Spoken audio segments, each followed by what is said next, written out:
আর এগুলো কোনো সুস্থ সমাজে কাম্য নয়। এই নির্বাচনের ফলাফল প্রমাণ করে দিয়েছে ঔদ্ধত্য এবং একদলীয় একচেটিয়া একাধিপত্যবাদ দীর্ঘদিন চলতে পারে না। কারোর ক্ষোভ থাকতে পারে, বিদ্বেষ থাকতে পারে, কিন্তু এ ধরনের ঘটনা যারা ঘটাচ্ছেন এটা সুস্থ স্বাভাবিক গণতান্ত্রিক সমাজে কাম্য নয়। এর সঙ্গে আমার দল দূর দূর পর্যন্ত যুক্ত নয়। তিনি বলছেন পুলিশ কেন এলো না, পুলিশকে খবর দেওয়া সত্ত্বেও জনপ্রতিনিধি কেন এলো না, পুলিশ কেন নেই?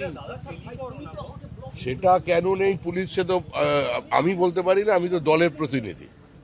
সেটা পশ্চিমবঙ্গ রাজ্য সরকার বলতে পারবেন, কারণ বিরোধী দলনেতা শুভেন্দু অধিকারীকে গাড়ির মধ্যে জীবন্ত পুড়িয়ে দেওয়ার চেষ্টা হয়েছিল উত্তরবঙ্গে।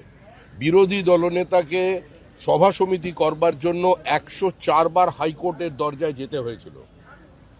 যা অত্যাচার তৃণমূল কংগ্রেস করেছে আমাদের কর্মীদের সঙ্গে, আমাদের মহিলাদের সঙ্গে,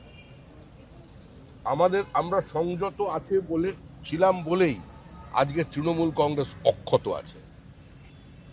মায়ের সামনে ছেলে ভাত খাচ্ছে, তাকে গুলি করে খুন, মহিলাদের মাথা ন্যাড়া করে তাদের দিয়ে থুতু চাটানো, নৈহাটিতে পুরুষকে সম্পূর্ণ বিজেপি করার অপরাধে উলঙ্গ করে তাকে থুতু ফেলে চাটানো, বিজেপির হয়ে নির্বাচনে প্রতিদ্বন্দ্বিতা করার অপরাধে 5 লক্ষ টাকা জরিমানা দিয়ে বিধায়ক মানে পদপ্রার্থীকে তাকে বাড়ি ঢোকানো, অত্যাচার কিছু বাদ রেখেছে?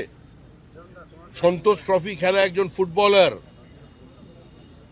বাগবাজার অঞ্চলে থাকেন, সুইগির জিনিসপত্র সাপ্লাই করে নিজের জীবন ধারণ করে, বিজেপির বুথে বসেছিল, মা অন্যের বাড়ির গৃহ পরিচারিকা, বাবা প্যারালিসিস, একজন প্রতিভাবান ফুটবলার, তার নখগুলোকে সারাশিদি উপড়ে নেওয়া হয়েছিল। যান দেখে আসুন, সেগুলো কভার করুন।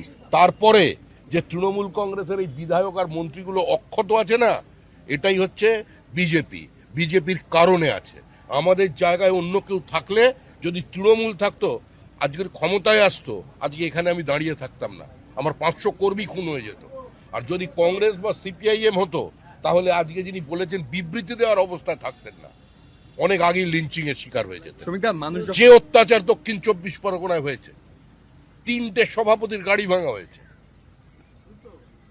অকারণে যেভাবে মারধর করা হয়েছে মানুষকে, আমাদের ওখানকার প্রাক্তন জেলা সভাপতির কোমর চিরকালের জন্য সেটা নষ্ট করে দেওয়া হয়েছে।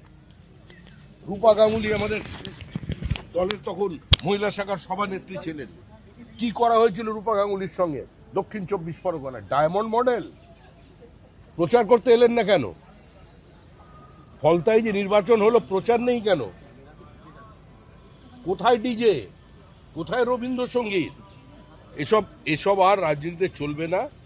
শান্ত থাকুন, ভদ্রভাবে প্রত্যেক রাজনৈতিক দলের কর্মীরা আচরণ করুন, হিংসা বর্জন করুন। পশ্চিমবঙ্গের রাজনীতিকে এই হিংসামুক্ত করবার জন্য মানুষ রায় দিয়েছেন। মানুষের আবেগকে, মানুষের ইচ্ছাকে মর্যাদা দিয়ে সবাই এ ধরনের কাজকর্ম থেকে বিরত থাকুন। ধন্যবাদ।